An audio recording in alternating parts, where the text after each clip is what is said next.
माता कैकेयी की करनी को जब सोचते हैं तो श्री राम जी के सम्मुख होने में साहस नहीं हो रहा है। माता की करनी श्री भरत को श्री राम सन्मुख होने में लौटा रही हैं,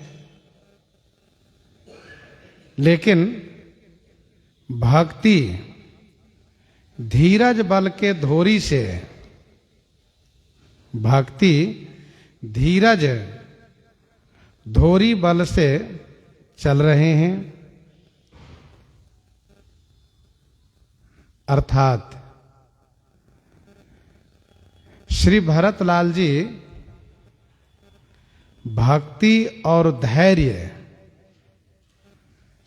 रूपी धोरी के सहारे से चल रहे हैं।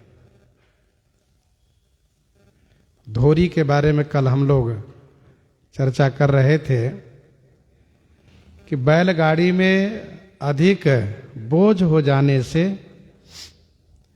जब किसान को ऐसा लगता था कि दो बैल से गाड़ी चल नहीं पाएगी, तो तीसरा बैल उसमें जोतते थे, तीसरा बैल लगाते थे। उसी तीसरे बैल को धोरी कहा जाता है। और जो तीसरा बैल होता है वह मजबूत होता है, उसी को प्रधान माना जाता है, प्रमुख माना जाता है। यहां पर कहने का अभिप्राय यह है कि श्री भरतलाल जी श्री राम भक्ति और धैर्य के सहारे, श्री राम भक्ति और धैर्य रूपी धोरी के बल से आप चल रहे हैं।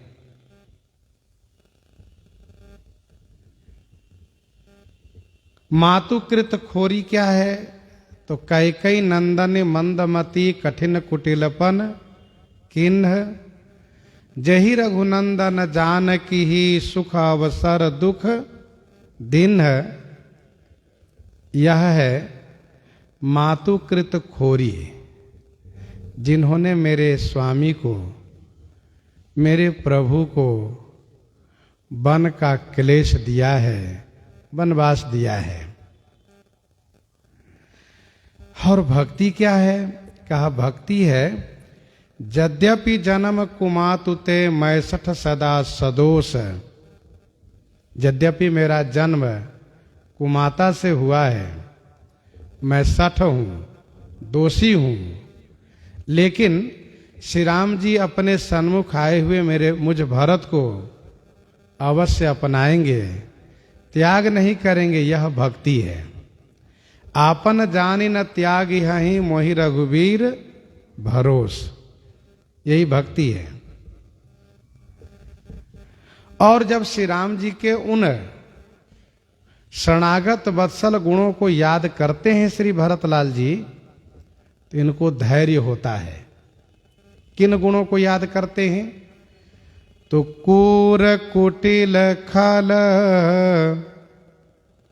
कुमति कलंकी, नीच निशील निरीश निसंकी, ते सुनि शरण सामुहे आए, सकृत प्रणाम किए अपनाए, सकृत प्रणाम किए अपनाए। यही धैर्य बंधाता है। मेरे स्वामी में ये विशेषता है, ये उनका सद्गुण है कि कैसा भी व्यक्ति हो, कूर हो, कुटिल हो, खल हो, कुमति हो, कलंकी हो, नीच हो, निशील हो, निरीश हो, निसंकी हो, इतने सारे अवगुणों से भरे हो, फिर भी यदि वह शरण आता है तो श्री राम जी उसे त्याग नहीं कर सकते। उनको त्यागते नहीं, अपितु उनको हृदय से लगाते हैं, उन्हें अपनाते हैं। तो जब यह स्मरण करते हैं तो श्री भरतलाल जी को धैर्य मिलता है।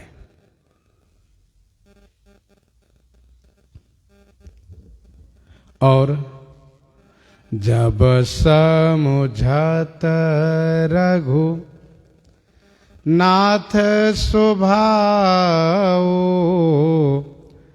जब समुझत रघुनाथ स्वभाव, तब पथ परत उतायल पाओ, तब पथ परत उतायल पाओ। जब समझत रघुनाथ स्वभाव, तब पथ परत उताइल पाऊं। जब श्री रघुनाथ जी के स्वभाव को समझते हैं, स्मरण करते हैं, याद करते हैं, तो तब पथ माने रास्ते में, पांव उताइल परत, श्री भरतलाल जी का पांव उताइल परत माने जल्दी जल्दी पड़ने लगता है। अर्थात श्री भरतलाल जी की गति तेज हो जाती है, बड़ी तेजी से चलने लगते हैं श्री भरतलाल जी। तो जब समुझत रघुनाथ स्वभाव, तब पथ परत उताइल पाऊं। यह है भक्ति बल। श्री राम जी के स्वभाव को स्मरण करते हैं। श्री राम जी का स्वभाव ऐसा है कि जैसा कहीं आप पाएंगे ही नहीं, ऐसा है कि जैसा कहीं आप पाएंगे ही नहीं। श्री काकभूषुंडी जी महाराज 27 कल्प से नीलगिरी पर रहते हैं और 27 कल्प का मतलब बहुत समय होता है। एक ही कल्प के अंदर 1000 बार चतुर्युगी बीत जाते हैं, तो बहुत समय होता है। श्री काकभूषुंडी जी ने बहुतों को देखा है, बहुतों के बारे में सुना है। उनका कहना है कि अस स्वभाव कहूं सुनऊ न देखूं, अस स्वभाव कहूं सुनऊ न देखूं, केहि खगेश रघुपति सम लेखूं। ऐसा स्वभाव मैं कहीं न देखता हूं न सुनता हूं, न सुनऊ न देखूं। तो यह है श्री राम जी का स्वभाव, कोमल स्वभाव, दयालु स्वभाव, भक्त वत्सल स्वभाव, स्नेहपूर्ण स्वभाव। श्री राम जी स्वयं अपने मित्र विभीषण जी से कहते हैं, सुनहु सखा निज कहूँ स्वभाव, जान भुसुंडी शंभु गिरि जाओ। साक्षी में इन लोगों का नाम लेते हैं, भुसुंडी, शंभु और गिरिजा। स्वभाव क्या है आपका? तो सरकार कहते हैं, जो नर होई चराचर द्रोही, आवै सभय शरण तक मोही। तज मद मोह कपट छल नाना, करऊं सद्य तेहि साधु समाना। चराचर से द्रोह करने वाला व्यक्ति डर करके मेरी शरण में आता है, तो मैं मद मोह कपट छल को छोड़ करके उसे सद्य शीघ्र साधु के समान बना देता हूं। यह है श्री राम जी का स्वभाव। पूरे दोहा में श्री राम जी स्वभाव वर्णन किए हैं। भगवान भोलेनाथ कहते हैं, हे देवी पार्वती, श्री राम जी के स्वभाव को जो एक बार जान लेता है फिर वह श्री राम जी का ही हो जाता है। उमा राम स्वभाव जेहि जाना, ताहि भजन तजि भाव न आना।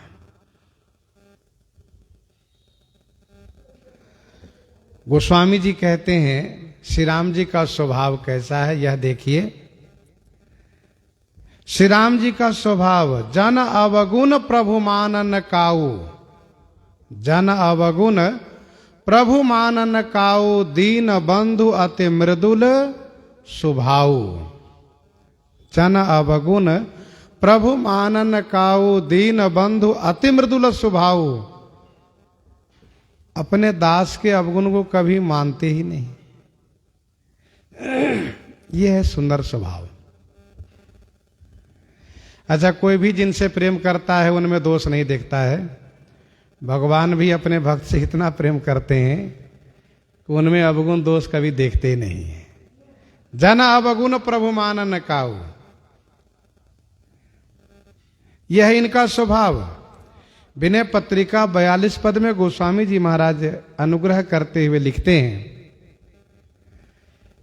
कि जनगुण निजगुण अरिकृत अनहितो, निजगुण अरिकृत अनहितो, दास दोष सुरति चित न रहती दिए दान की।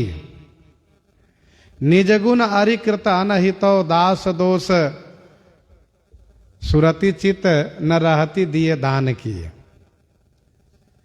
भलाई करने वाला निज गुण, अरिकृत अनहित, शत्रु का किया हुआ अनहित, दास का दोष, और कभी दान जब करते हैं उसको, इन सब बातों को भगवान श्री राम जी अपने हृदय में नहीं रखते हैं।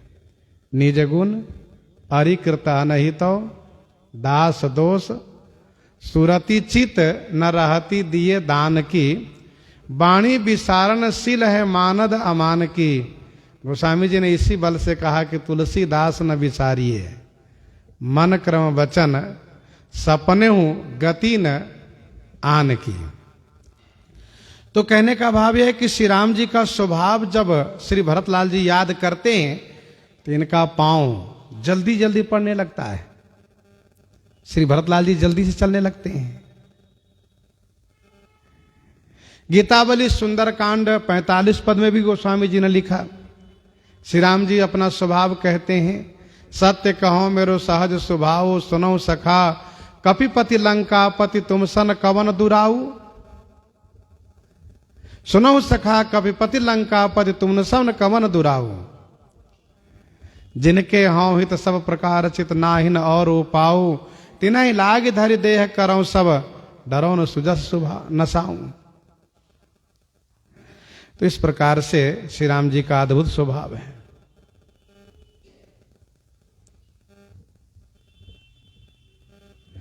जब समुझत रघुनाथ स्वभाव, तब पथ परत उताइल पाओ। भरत दशा तेहि अवसर कैसी, जल प्रवाह जल अलिगति जैसी।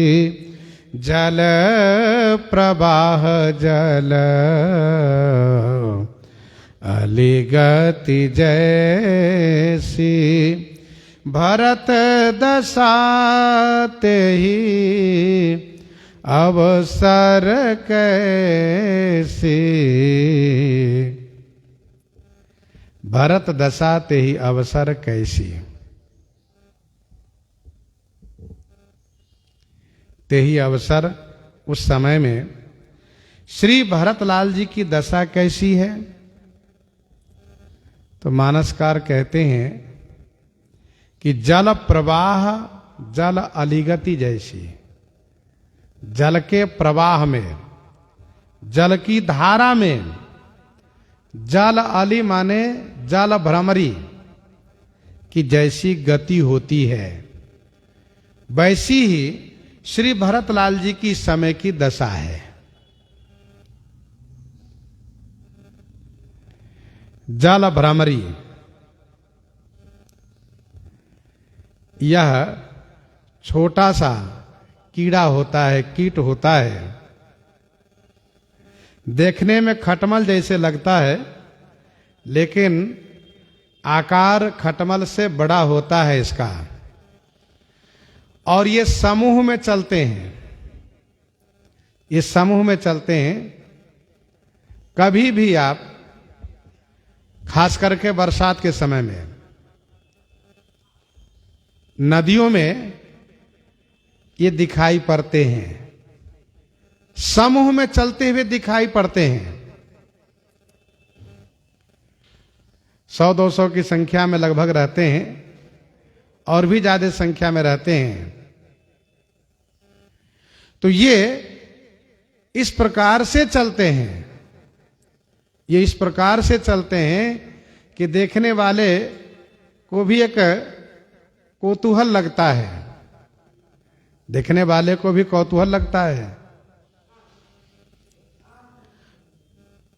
ये धारा के विपरीत चलते हैं, धारा के विरुद्ध है। अब धारा की गति पूरब दिशा की हो तो ये उस पर पश्चिम दिशा को चलते हैं, बड़ी तेजी से चलते हैं, ऊपर ऊपर ही। और फिर कभी ये धारा के साथ बहने भी लगते हैं और ये ऊपरे ही चला करते हैं, ये कभी आगे कभी पीछे, इस प्रकार से चलते हैं। अब चूंकि धारा की गति भी तेज होती है, इसकी चाल भी तेज होती है, लेकिन इसका मतलब यह नहीं कि बहुत आगे तक के चली जाए, सो भी नहीं।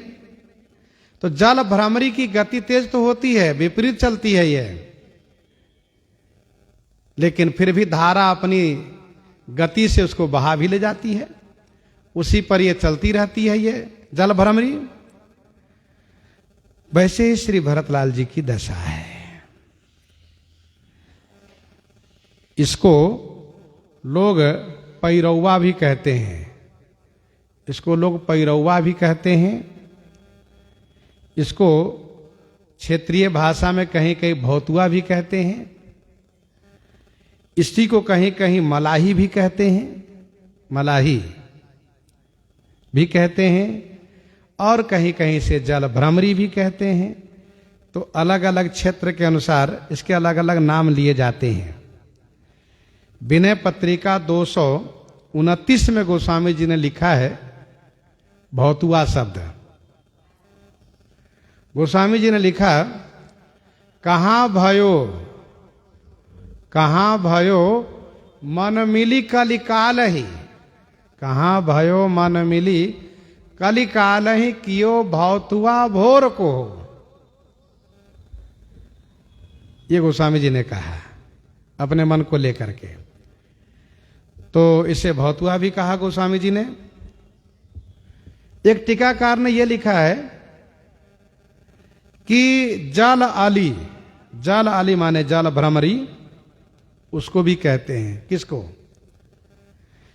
जब नदी में जल का प्रवाह तेज हो, जब नदी में बाढ़ आई हो, तो आप देखिएगा कहीं कहीं जल घूमता रहता है, बहुत तेजी से घूमता रहता है।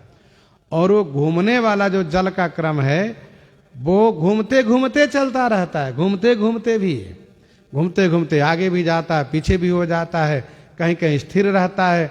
तो उसको भी जल भ्रमरी कहते हैं, उसको भी जल भ्रमरी कहते हैं। मतलब वो घूमता रहता है, जल का घुमाव होता है, बिल्कुल घूमता रहता है गोलाकार। वैसे विशेष टीकाकार इसी अर्थ के पक्ष में है कि जल भ्रामरी माने वही भौत हुआ, और जिसको पैरोवा भी कहते हैं, मलाई कहते हैं, उसके पक्ष में है। श्री भरतलाल जी की दशा इस समय में जल भ्रामरी की तरह है, कभी तेजी से चलते हैं, कभी धीमे से चलने लगते हैं। और यही स्थिति है जल भ्रामरी की। आप देखिएगा बरसात के समय में नदी के धारा में, तो वे जो जल भ्रामरी होती है उसके समूह कभी तेजी से चलते हैं और कभी धीमे से। देखी भरत कर सोच सनेहु, देखी भरत कर सोच सनेहु, भानिषाद तेहि समय विदेहु, भानिषाद तेहि समय विदेहु। देखी भरत कर सोच सनेहु, श्री भरत का सोच और स्नेह देख करके निषाद राज तेही समय माने उस समय में विदेहता को प्राप्त कर गए। यह चौपाई श्रृंगबेरपुर के प्रसंग में भी है। देख भरत कर शील सनेहु, भानिषाद तेहि समय विदेहु।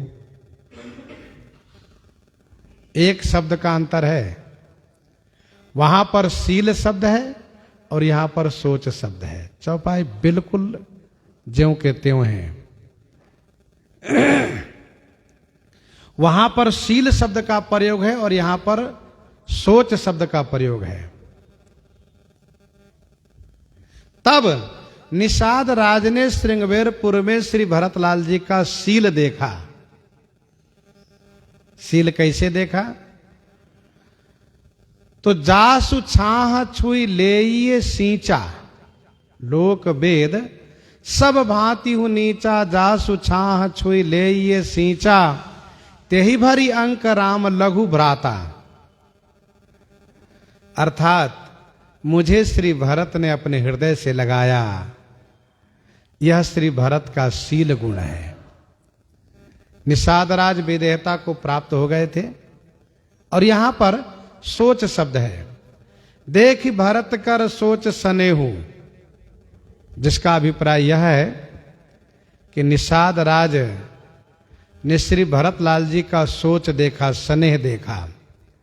सोच क्या देखा? यही कि श्री भरत बड़े असमंजस में हैं, बड़ी चिंता में हैं कि मेरे स्वामी मुझे अपनाएंगे कि नहीं, मुझे अपनाएंगे कि नहीं, मेरे साथ सदव्यवहार करेंगे कि दुर्व्यवहार करेंगे। इन बातों को लेकर इन्हें सोच है। स्नेह तो पूर्व भी था, स्नेह अभी भी है, लेकिन तब शील देखा था, अब सोच देखा निषाद राज ने, तो निषाद राज विदेहता को प्राप्त कर गए। श्री भरत के सोच स्नेह में डूब गए निषाद राज।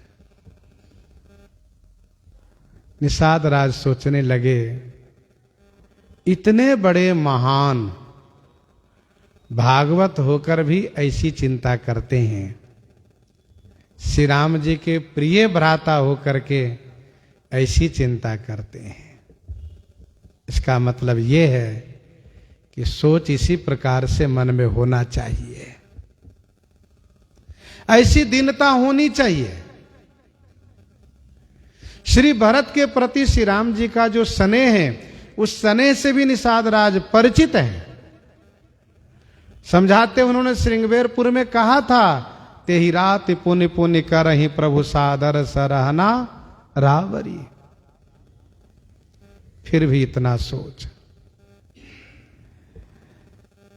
अब निषाद राज जो रास्ता दिखा रहे थे वे तो विदेह हो गए। अब रास्ता कौन दिखाएगा? श्री भरत आगे कैसे बढ़ेंगे? तो गोस्वामी जी कहते हैं कि प्रकृति द्वारा मार्ग का दर्शन प्राप्त होने लगा। प्रकृति मार्ग दिखाने लगी। कैसे? तो शुभ सगुन के द्वारा। और जब प्रकृति मार्ग दिखाने लगी तो निषाद राज भी सावधान हो गए, सजग हो गए। लगे हो न मंगल सगुन, सुनि गुनि कहत निषाद, मिटहि सोच हो यहि हरस, पुनि परिणाम विषाद, पुनि परिणाम विषाद।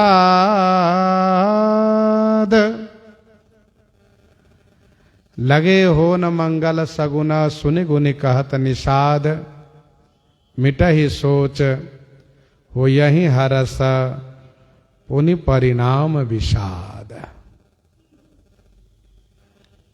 मंगल सगुन होने लगे।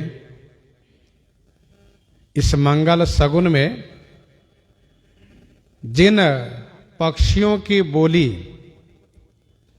मंगल परक है उसे सुनकर, जिन पक्षी जिन पशु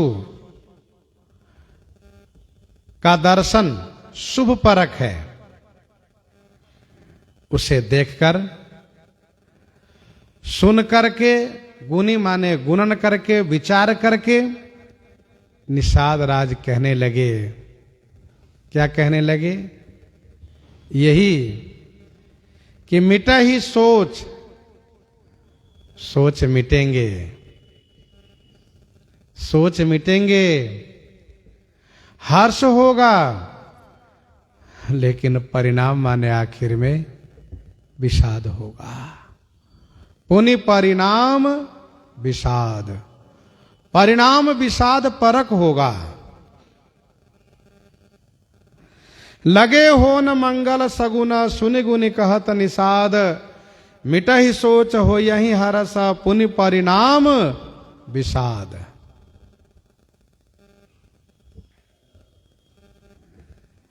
निषाद राज सगुन के विचारक हैं। निषाद राज के गांव में ज्योतिष शास्त्र के जानकार उतने नहीं हैं, लेकिन सगुन के विचारक बड़े अच्छे अच्छे हैं। जब श्री भरतलाल जी से लड़ने को तैयार हो गए थे निषाद राज, और जब उन्होंने पूरी तैयारी के साथ ढोल बजाने के लिए कहा, उसी समय में छींक आ गई थी। तो युवकों ने यह कहा था कि क्षेत्र सुंदर है, शुभ दिशा में छींक आई है, जीत हमारी होगी। तो दूसरे एक वृद्ध ने कहा कि मेरा विचार यह है कि छींक की दिशा तो शुभ है, पर यहां लड़ाई झगड़े वाली बात नहीं है, यहां मिलने वाली बात है। श्री भरत मिलने जा रहे हैं, इसलिए हम तो ये कहते हैं एक बार श्री भरत से मिलना चाहिए, श्री भरत से मिलना चाहिए। और इस प्रकार से जब उन्होंने कहा तो निषाद राज ने भी कहा कि हाँ बिल्कुल ठीक कह रहे हैं वृद्ध, बिल्कुल ठीक कह रहे हैं। तो कहने का अभिप्राय यह है कि निषाद राज के समाज में लोग सगुन विचारने में बड़े कुशल हैं। पक्षियों की बोली सुनकर, पक्षियों का दर्शन करके, पशुओं का दर्शन करके, हवा की गति देख करके, तथा प्रकृति का माहौल देख करके ये विचार कर लेते हैं कि शुभ है या नहीं।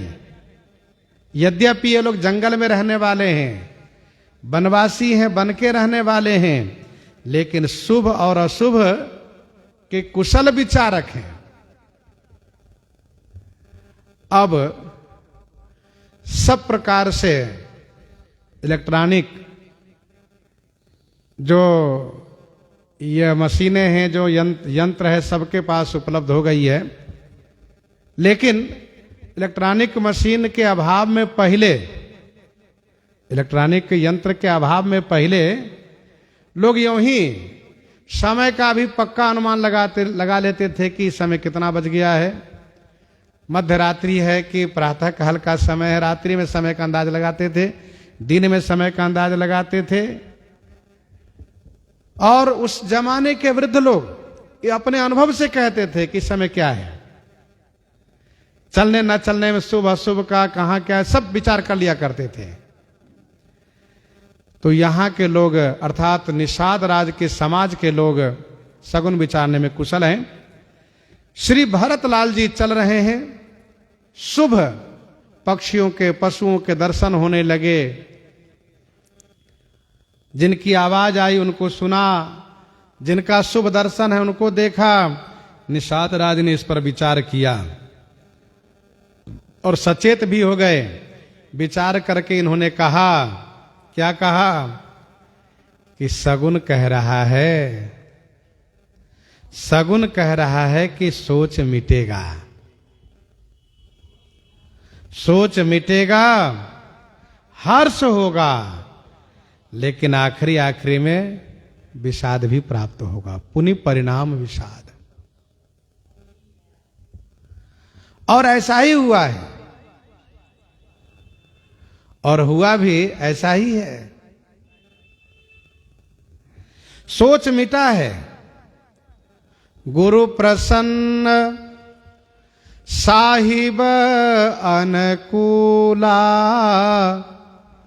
मिटे मलिन मन कल्पित शूला, मिटे मलिन मन कल्पित शूला,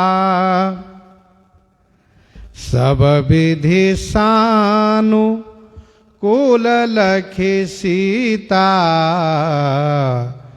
भेनि सोच उर अपडर बीता। सब विधि सानुकूल लखी सीता, भेनि सोच उर अपडर बीता। तो सोच मिटा और हर्ष प्राप्त हुआ। मुख प्रसन्न मन मिटा विषादु, भाजनु गुंगे ही गिरा प्रसादु। मुख प्रसन्न मन मिटा विषादु, भाजनु गुंगे ही गिरा प्रसादु। इस प्रकार से हर्ष प्राप्त हुआ।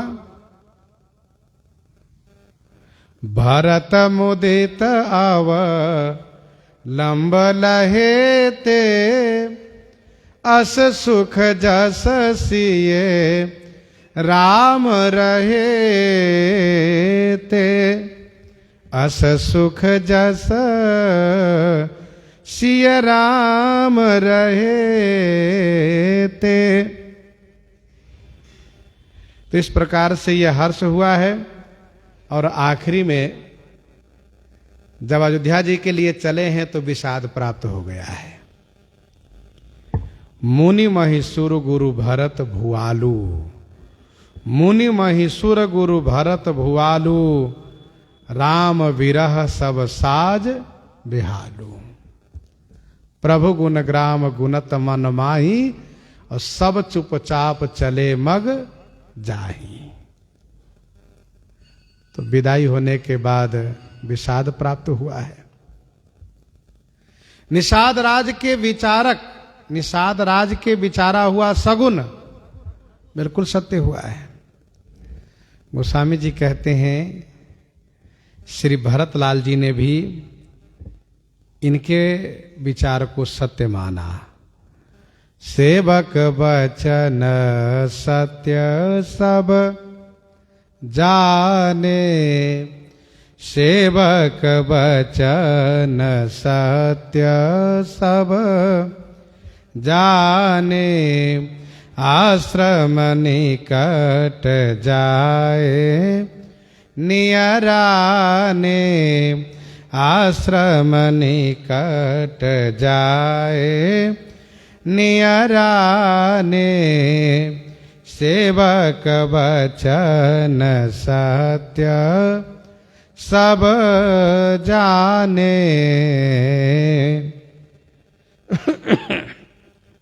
सेवक वचन सत्य सब जाने, आश्रम निकट जाए नियराने। सेवक के वचन को सत्य जाने, सेवक के सभी वचन को सत्य श्री भरतलाल जी ने समझा, माना, और आश्रम निकट जाय नियराने, आश्रम के निकट में जाकर के नियराने माने पहुंच गए। निकट माने पास में, नियराने माने पहुंचे।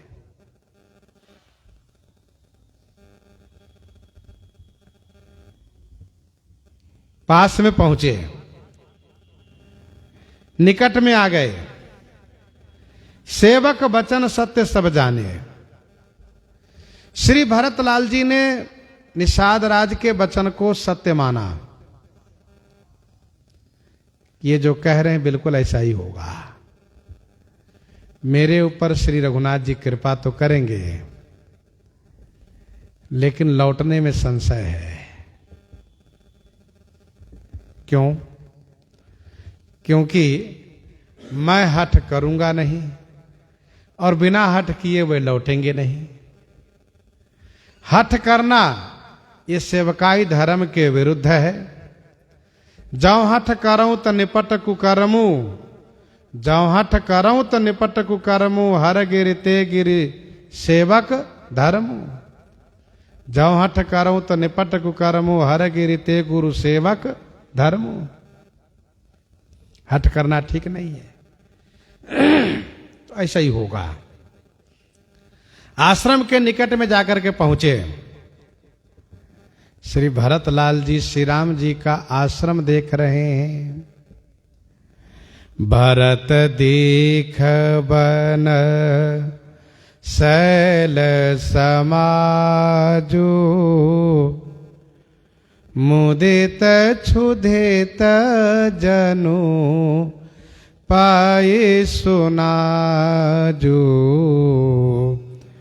भरत दीख बन शैल समाजू, मुदित क्षुधित जनु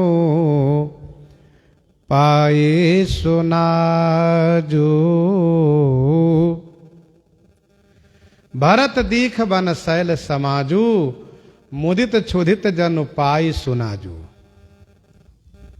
श्री भरत वन और शैल का समाज, समाज माने श्रेणी समूह, दीख माने दर्शन किए। श्री भरतलाल जी चित्रकूट वन के शैल समाज माने समूह को दर्शन किए, जहां प्रभु का आश्रम है। तो देखते ही मुदित माने प्रसन्न हो गए। कैसे प्रसन्न हुए? तो जनु माने मानो, सुनाजू माने सुंदर अनाज, सुंदर भोजन पा करके, क्षुधित माने भूखा व्यक्ति प्रसन्न हो जाता हो, प्रसन्न हो जाता हो, वैसे श्री भरतलाल जी महाराज प्रसन्न हो गए।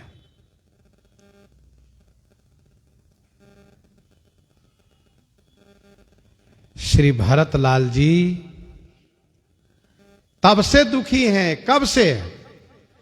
जब से वे ननिहाल में दुःस्वप्न देख रहे थे, तब से दुखी है। अनरथ अवध आरंभ है जबते कुशगुन हो ही भरत कहूं तबते। और देख ही राति भयानक सपना जागी कर ही कटुकोटि कल्पना। उस समय से श्री भरतलाल जी का दुख बढ़ता ही गया। अयोध्या के दूत द्वारा पिताजी व श्री राम जी द्वारा बुलावा न सुन करके मन में दुख बढ़ा। अयोध्या जी में आए। अयोध्या जी की दशा दयनीय देख करके, श्रीहीन देख करके और किसी को भी मुंह भर के बात न करते हुए देख करके श्री भरतलाल जी का दुख बढ़ता गया। दुख अपनी पराकाष्ठा पर तब हुआ जब श्री कैकेयी श्री भरत आगमन सुनकर के आरती करने आई। और आरती के बाद श्री भरत को उदास देख करके अपने मैके का समाचार पूछा। और श्री भरत ने श्री माता जी के प्रश्न के उत्तर देने में उन्होंने ननिहाल का समाचार सुनाया। और जब अपने कुल का समाचार पूछा और जैसे ही पिताजी की मृत्यु सुना तो श्री भरत पिताजी पिताजी कह करके बड़े व्याकुल हो गए, वहीं पर गिर गए।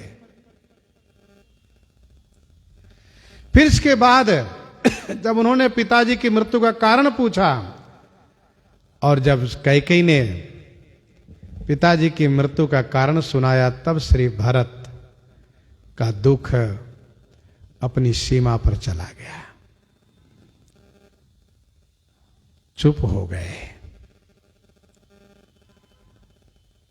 श्री कैकेयी ने समझाने का प्रयास किया तो श्री भरत ने फटकारते हुए उनका परित्याग किया। पहुंचे माता श्री कौशल्या जी के पास। माता कौशल्या जी ने उनको समझाया। श्री भरत ने वहां शपथ पूर्वक इस बात को प्रकट किया कि मैं इस घटनाक्रम में कुछ भी नहीं जानता हूं, मां मुझे कुछ भी पता नहीं था। माता कौशल्या जी ने कहा, बेटा भरत तुम बिल्कुल ठीक कहते हो। प्रकृति में असंभव संभव हो जाए पर तुम श्री राम के विपरीत नहीं हो सकते, विरुद्ध नहीं हो सकते। रात्रि बीती, प्रातः मुनि लोग आए, श्री भरत को समझाए, पिताजी के अंत्येष्टि संस्कार किए, 13 क्रिया संपन्न हुई। फिर गुरु श्री वशिष्ठ जी ने सभा बुलाई श्री भरत को राज देने के लिए। श्री भरत का दुख बढ़ता गया। श्री भरत ने बड़ी युक्ति से विनम्रता पूर्वक गुरुजी, माताजी, मंत्रियों को अपने प्रत्युत्तर से संतुष्ट करते हुए और चित्रकूट चलने का प्रस्ताव रखा, जिस पर सभी ने मुहर लगाया, सबने अनुमोदन किया। सबसे आशीर्वाद श्री भरत ने मांगा, सब साथ चलने को तैयार हो गए। सबको लेकर के श्री भरत चल दिए। तब दुख बढ़ता ही जा रहा है, बढ़ता ही जा रहा है। श्री भरत रास्ते में विभिन्न पड़ाव पर ठहरते हुए श्रृंगवेरपुर पहुंचे। निषाद राज इनसे लड़ने को तैयार हो गए। श्री भरत को मन में ऐसा लगा कि मेरे लिए यही ठीक है, लेकिन श्री भरत बड़े गंभीर शांत हैं। जब गुरु श्री वशिष्ठ जी को प्रणाम करते हुए निषाद राज ने अपना परिचय दिया और श्री गुरु वशिष्ठ जी ने श्री भरत को निषाद राज का परिचय देते हुए बताया कि ये श्री राम सखा हैं। श्री भरत रथ से कूद पड़े और निषाद राज को हृदय से लगाए। निषाद राज इनकी भक्ति प्रेम में डूब गए, इनको स्वागत सम्मान किए। रात्रि विश्राम हुआ और फिर यहीं से प्रस्थान करते हैं श्री भरत। तब भी दुख बढ़ता जा रहा है, मानसिक शोक बढ़ता जा रहा है। तीर्थराज प्रयाग में आए। महर्षि भरद्वाज जी से मिलने पर मन में बड़ा संकोच था। इनके संकोच को दूर करते हुए महर्षि भरद्वाज जी ने उनको बहुत सुंदर समाधान किए और इनकी प्रशंसा करते हुए इनको रात्रि विश्राम करने के लिए आमंत्रित किए। श्री भरत गुरु आज्ञागरी असी समझ करके वहीं पर रात्रि विश्राम किए। श्री भरद्वाज जी ने अद्भुत व्यवस्था कराई रिद्धि सिद्धि द्वारा। प्रातः काल तीर्थराज प्रयाग में स्नान करके महात्मा श्री भरद्वाज जी से आशीर्वाद लेकर के श्री भरतलाल जी प्रस्थान करते हैं। इनका दुख बढ़ता जा रहा है, तब भी दुख बढ़ता जा रहा है। श्री भरतलाल जी महाराज यमुना पार करके चित्रकूट में प्रवेश किए हैं, आ गए हैं मंदाकिनी जी के तट पर। मंदाकिनी पार करके सबको ठहरा करके श्री राम जी के दर्शन हेतु आश्रम की खोज में निकल पड़े हैं। जब आश्रम के समीप पहुंचे हैं और जैसे श्री भरतलाल जी ने देखा है वो मेरे प्रभु की कुटिया है, मेरे स्वामी यहीं विराजते हैं, तो आज जाकर के श्री भरतलाल जी को आनंद प्राप्त हुआ है। गोस्वामी जी ने कहा श्री भरतलाल जी ऐसे आनंदित हुए हैं कि जैसे कई रोज के भूखे को सुंदर अनाज मिल गया हो, सुंदर भोजन मिल गया हो। बड़ा आनंद हुआ आश्रम देख करके।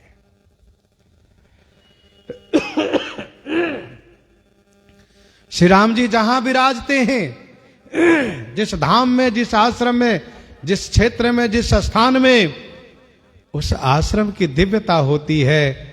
भक्त जब उसको देखता है तो उसको वही आनंद प्राप्त होता है। तो श्री भरतलाल जी को आनंद प्राप्त हुआ है।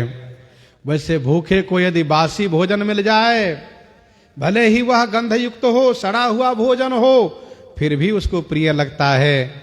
लेकिन यदि उसे ताजा सुस्वादिष्ट और बढ़िया मन के अनुकूल भोजन मिल जाए तो कितनी प्रसन्नता होगी। उसकी प्रसन्नता तो वही जानता है। वैसे ही आज इतने दिनों के बाद जब श्री भरतलाल जी प्रभु के आश्रम को जब देखे हैं, कुटिया देखे हैं, तो श्री भरतलाल जी को बड़ा आनंद प्राप्त हुआ है। अब तक श्री भरतलाल जी महाराज मानो भूखे थे। निशी न निंद नहीं भूख दिना, भरत विकल सुचि सोच। निशी न निंद नहीं भूख दिना, भरत विकल सुचि सोच। नीच कीच बिच मगन जस, मी नहीं सलिल संकोच। इस तरह से श्री भरतलाल जी का समय बीत रहा था। यही दुख दाह दहई दिन छाती, भूख न बासर नींद न राती। आज मानो सुनाज मिल गया है। श्री भरतलाल जी प्रभु के आश्रम देख रहे हैं। जो आनंद प्राप्त हो रहा है उस आनंद को गोस्वामी जी महाराज और इस प्रकार से वर्णन कर रहे हैं। इति भीति जनु प्रजा दुखारी, त्रिवेद ताप पीड़ित ग्रह मारी। इति भीति जनु प्रजा दुखारी।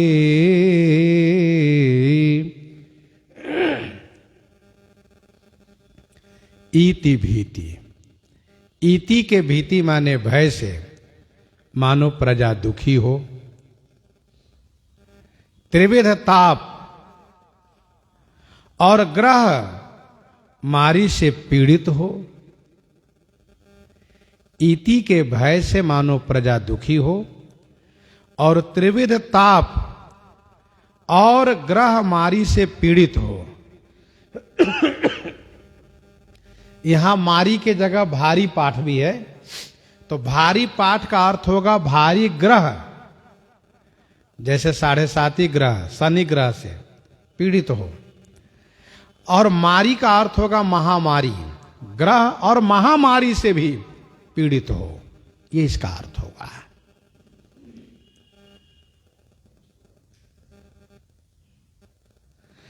इति भीति, इति, ये इति 7 प्रकार की होती है। यह इति 7 प्रकार की होती है।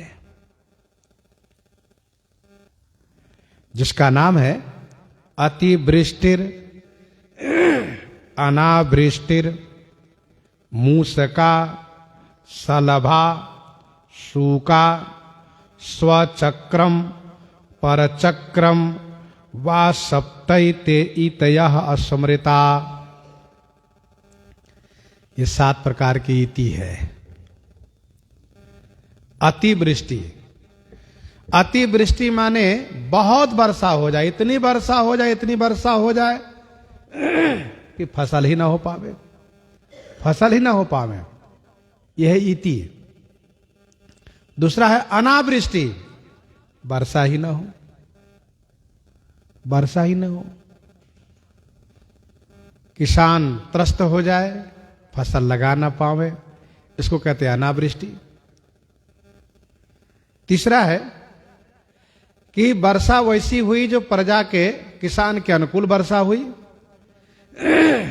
खेती तैयार हो गई, लेकिन खेती तैयार हो गई तो मूसका, चूहा लग गया।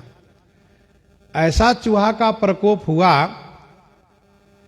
कि बेचारे किसान दुखी हो गए और वे फसल को प्राप्त नहीं कर पाए, चूहा बर्बाद कर दिया। चौथा है सलभा। सलभा एक कीड़ा है। किसान को बार बार यह अवगत कराया जाता है, जो जानकार हैं उनके द्वारा, कि भाई कीटनाशक दवा का प्रयोग कीजिए। तो सलभा एक कीड़ा है, सलभ कीड़ा है, इसके लग जाने से फसल बर्बाद हो जाता है। अतिवृष्टि, अनावृष्टि, मूसका, सलभा। और 5वां है सूका, तोता। पता चला कि धान की खेती तैयार हो गई है, अब किसान काटने वाला है कि चूहा का झुंड आकर के सब बाली काट के ले गया, बाली टोंक के ले गया। तो सूका ये भी इति के अंतर्गत है। 6वां है स्वचक्रम। स्वचक्रम माने अपने राजा के द्वारा, अपने राजा के द्वारा धनहरण हो जाना, और पर चक्रम का मतलब हुआ दूसरे राजा द्वारा धनहरण हो जाना। यह है 7 प्रकार की इति, ध्यान दीजिएगा, यही है 7 प्रकार की इति। तो जो प्रजा इति के भय से दुखी हो, जो प्रजा इति के भय से दुखी हो, जिनका फसल या तो हुआ ही ना हो अथवा तो होने के बाद प्राप्त न हुआ हो, और फिर इसके बाद त्रिविध ताप पीड़ित। त्रिविध ताप माने 3 प्रकार के ताप है, आधि दैहिक, आधि दैविक, आधि भौतिक। अर्थात दैहिक, दैविक, भौतिक, ये त्रिविध ताप। दैहिक ताप है शारीरिक पीड़ा होना, शरीर में रोग होना। दैविक ताप है देवताओं द्वारा दंड मिलना, देवताओं द्वारा दंड प्राप्त होना। और भौतिक ताप है सर्प विच्छी अथवा उस दुष्ट प्राणियों द्वारा कष्ट मिलना, ये भौतिक ताप है। दैहिक का मतलब है शारीरिक पीड़ा होना, ज्वर, बुखार, सर्दी, जुकाम, विभिन्न अंगों में दर्द, ये दैहिक कष्ट है। भौतिक कष्ट है सांप, बिच्छी, चोर, डाकू, दुष्ट द्वारा कष्ट होना। और दैविक, दैविक कष्ट वो है जैसे कि बहुत वर्षा होना, वर्षा न होना, अथवा बिजली गिर जाना, अथवा भूकंप आ जाना, ये सब दैविक ताप में कहा जाता है। तो त्रिविध ताप पीड़ित। और फिर ग्रह से पीड़ित। ग्रह माने भारी ग्रह, शनि ग्रह से पीड़ित, अथवा ग्रह से पीड़ित और महामारी से भी पीड़ित। महामारी जिसको कहते हैं असाध्य रोग, असाध्य रोग कहते हैं महामारी होना। जैसे अभी कुछ ही दिन पूर्व, कुछ वर्ष पहले, 2 वर्ष पहले हम लोग कोरोना रूपी महामारी का सामना किए। हम लोगों ने देखा कि महामारी कैसी होती है, किस प्रकार से लोग मरते जाते हैं। डॉक्टर वैद्य दवा सब धरे के धरे रह जाते हैं। तो इस प्रकार से पीड़ित हो। ध्यान दीजिएगा, यहां अयोध्या जी खेत है। अयोध्या जी खेत है। अयोध्या जी के प्रजाजन श्री भरतलाल जी के सहित प्रजाजन कृषक हैं, किसान। श्री राम जी का तिलक होना ये कृषि है, खेती है। श्री राम जी का तिलक होना ये कृषि है, खेती है। अयोध्या जी रूपी खेत में प्रजाजन रूपी कृषक के द्वारा श्री राम जी के राज्य तिलकोत्सव रूपी फसल तैयार हो गई, खेती तैयार हो गई। सब आनंदित हैं कि प्रातः हम लोग खेती से फसल प्राप्त कर लेंगे। संध्या काल में देख ली हमारी खेती लहलहा गई है, पक गई है। अब हम प्रातः ही धान काट के ले आएंगे, हम फसल ले आएंगे। बड़े आनंदित है। प्रमुदित पुर नर नारी सब सदैव मंगलचार, सब हर्षोल्लासित है।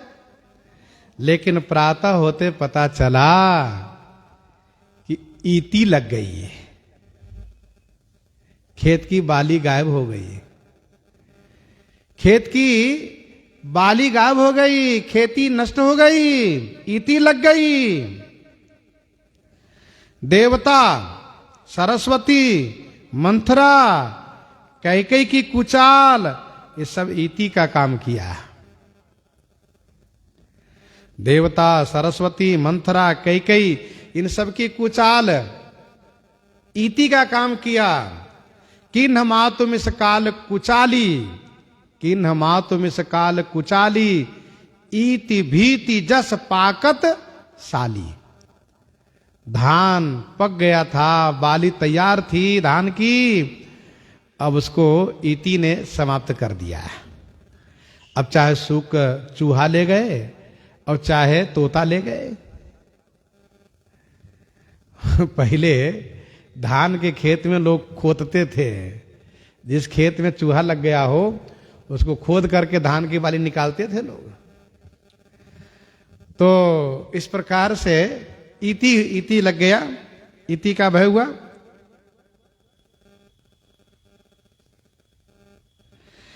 अब प्रजा सहित श्री भरतलाल जी सब दुखी हो गए। भरतादिक प्रजा दुखी हुई। महाराजा श्री चक्रवर्ती जी की मृत्यु होना, महाराजा श्री चक्रवर्ती जी की मृत्यु होना, ये क्या है? ये भारी ग्रह का कोप हुआ, भारी ग्रह का कोप हुआ। अवध साढ़ साती तब बोली, जनुग्रह दशा दुसह दुखदाई। जनुग्रह दशा दुसह दुखदाई। ग्रसई ने कह कई कर्तव्य राहु, ये भारी ग्रह का प्रकोप हुआ, जो महाराज का निधन हुआ, महाराज की मृत्यु हुई। श्री राम जी, श्री लक्ष्मण जी, श्री सीता जी का वियोग, यह त्रिविध ताप प्राप्त हुआ। श्री राम जी, श्री सीता जी, लक्ष्मण जी का वियोग, तीनों का वियोग, यह त्रिविध ताप प्राप्त हुआ। नाथ वियोग ताप तन ताए, नाथ वियोग ताप तन ताए।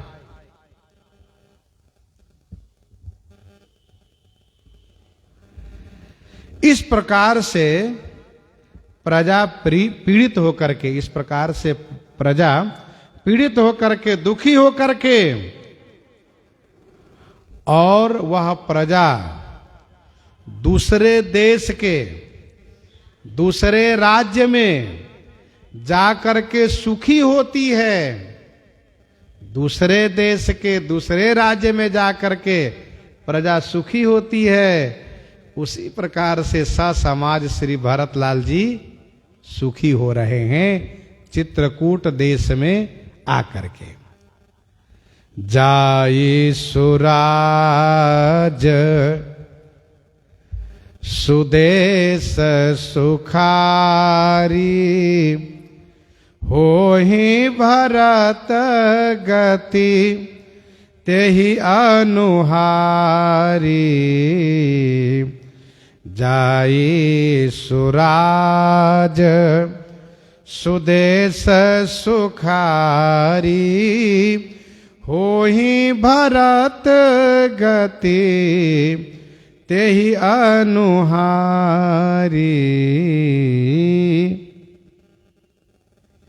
नियम यह है कि यदि आप जिस देश में रहते हैं, जिस राज्य में रहते हैं, वहां यदि दुकाल पड़ गया हो, दुर्भिक्ष पड़ गया हो,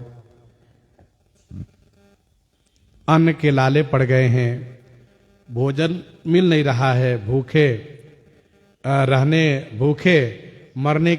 मरने की स्थिति हो गई है, भूखमरी वाली स्थिति हो गई है, तो उस स्थान को, उस देश को छोड़ करके परदेश जाना चाहिए। ये नियम है। हम जहां रह रहे वहां दुकाल पड़ गया हो और वहां पेट नहीं भर रहा हो तो पेट भरने के लिए दूसरे राज्य में जाना चाहिए। पारे वो दुकाल विपत्ति बसा तब मैं गयऊ विदेश। सभी राज्य में, सभी देश में दुकाल नहीं होता है। अलग अलग प्रदेश में, अलग अलग राज्य में दुकाल होता है। तो जहां सुकाल हो वहां जाना चाहिए, वहां से धन अर्जन करना चाहिए, धनार्जन करना चाहिए और वहां पेट भरण का उपाय करना चाहिए। तो जाई सुराज सुदेश सुखारी होहि भरत गति तेहि अनुहारी। जो प्रजा इति के भय से दुखी होकर त्रिविध ताप एवं भारी ग्रह से पीड़ित होकर के सुंदर राज्य के, सुंदर देश में जाकर के सुखी होती हो, उसी प्रकार से श्री भरतलाल जी महाराज चित्रकूट में आकर के सुखानुभूति कर रहे हैं, आनंद प्राप्त कर रहे हैं, सुख पा रहे हैं। तो सुराज कैसा है, यह सुदेश कैसा है, गोस्वामी जी उनका स्वरूप वर्णन करते हैं। राम बास बन संपत्ति भ्राजा सुखी प्रजा जनु पाई सुराजा। राम बास बन संपत्ति भ्राजा सुखी प्रजा जनु पाई सुराजा। एक बात ध्यान दीजिएगा, श्री राम जी जहां निवास करते हैं वहीं होता है राम राज्य का सुख। हृदय में राम जी आ जाए, हृदय में राम राज्य का सुख होगा। जिस गांव में राम जी आ जाए उस गांव में राम राज्य का सुख होगा।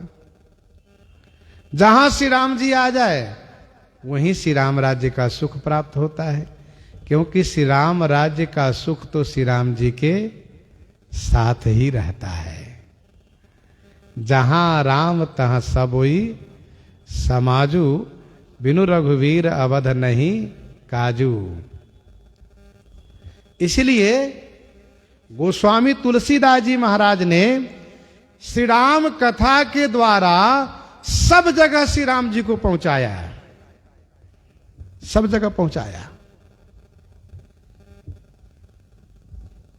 जहां श्री राम कथा होगी, जहां संत होंगे, जहां श्री राम के गुणानुवाद होगा, वहीं श्री राम जी होंगे।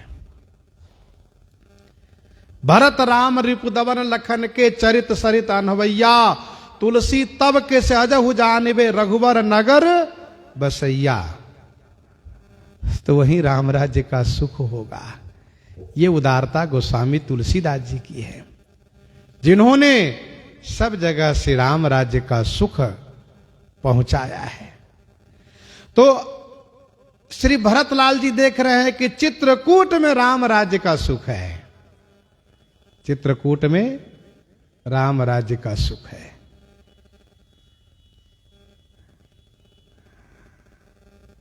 जहां राम तहां वद निवासु, तहां दिवस जहां भानु प्रकाशु। जहां सूर्य का प्रकाश वहीं दिन कहलाता है ना, वैसे जहां श्री राम जी वहीं अयोध्या है, वहीं राम राज्य है। राम बास बन संपत्ति भ्राजा, श्री राम जी का निवास ये क्या है? वन में संपत्ति भ्राजा, संपत्ति सुशोभित है। श्री राम जी के निवास से वन अपनी संपदा से, भ्राजा माने सुशोभित हैं। राम वास वन संपत्ति भ्राजा, सुखी प्रजा जनु पाई सुराजा। जनु मानो सुराजा पाई प्रजा सुखी, मानो सुंदर राजा को पाकर के प्रजा सुखी हो गई हो। श्री राम जी के निवास होने से वन की संपदा बहुत बढ़ी है और वन अपनी संपदा से सुशोभित हो गई है। वन में संपदा सुशोभित हो गई है। जब ते आई रहे रघुनायक, तब ते भयो वन मंगल दायक। फूल ही फल ही बिटप विधि नाना, मंजू बलित वर वेल बिताना। करिके हरि कपिकोल कुरंगा, विगत वैर विचरहि सब संगा। फिरत हेर राम छवि देखहि, ऐसा श्री राम राज्य का सुख वन में प्राप्त हुआ है। वन की संपदा क्या है? वन की संपदा है सभी पेड़ पौधे हरे भरे हो, फल फूल से पत्तों से संपन्न हो। नव पल्लव फल सुमन सुहाए, निज संपत्ति सुर रूख लजाए। तो सुखी प्रजा जनु पाई सुराजा, मानो सुंदर राजा को पाकर के प्रजा सुखी हो। सचिव विराग विवेक नरेशु, विपिन सुहावन पावन देशु। विपिन सुहावन पावन देशु। रामवास वन संपत्ति भ्राजा ये कोश हुआ। और सचिव विराग, वैराग ही मंत्री हैं, वैराग ही मंत्री हैं। और विवेक माने ज्ञान ही, नरेशु माने राजा हैं। सुहावन विपिन, सुहावन और पावन विपिन। सुहावन माने सुंदर और पावन माने पवित्र। विपिन माने यह जो वन है, यह देश है। राजा, मंत्री, कोश, राष्ट्र, ये सब यहां दर्शाए गए। विपिन सुहावन पावन देशु राष्ट्र हुए। विवेक नरेशु राजा, सचिव वैराग्य मंत्री और रामवास वन संपत्ति भ्राजा कोश। ध्यान दीजिएगा, वैराग मंत्री हैं, ज्ञान राजा हैं। ज्ञान राजा का अस्तित्व तभी रहता है जब वैराग मंत्री उनके साथ में हो। और यदि वैराग मंत्री साथ में नहीं है तो ज्ञान राजा को नष्ट होने में देरी नहीं लगती है। इसीलिए ज्ञान यदि हो तो वैराग बढ़ाना चाहिए, वैराग होना चाहिए। ज्ञान की होई वैराग बिनु, ज्ञान वैराग के बिना नहीं रह सकता। वैसे राजा सुंदर मंत्री के बिना नहीं रह सकता। मंत्री यदि राजा के ठकुर सुहाती हो गए तो उस राजा को नाश होने में देरी भी नहीं लगती। सचिव वैद गुरु तीन जो प्रिय बोल ही भयास, राज धर्म तन तीन कर होई बेग ही नाश। विपिन सुहावन पावन देशु,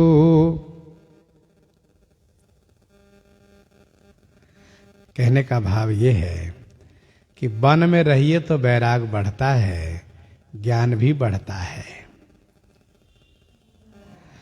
वैराग मजबूत होता है वन में रहने से, इसलिए कहा विपिन सुहावन पावन देशु। ज्ञान राजा को वैराग मजबूत करने के लिए वन के एकांत में रहना चाहिए, ये संकेत है। भट जम नियम शैल रजधानी, शांति सुमति सुचि सुंदर रानी, सकल अंग संपन्न सुराओ, राम चरणया श्रित चित चाओ। ज्ञान राजा के सभी अंगों का वर्णन गोस्वामी जी कर रहे हैं। प्रसंग को हम आप यहीं पर हृदयंगम करते हैं। आइए श्रवण करते हैं श्री भक्तमाल जी से।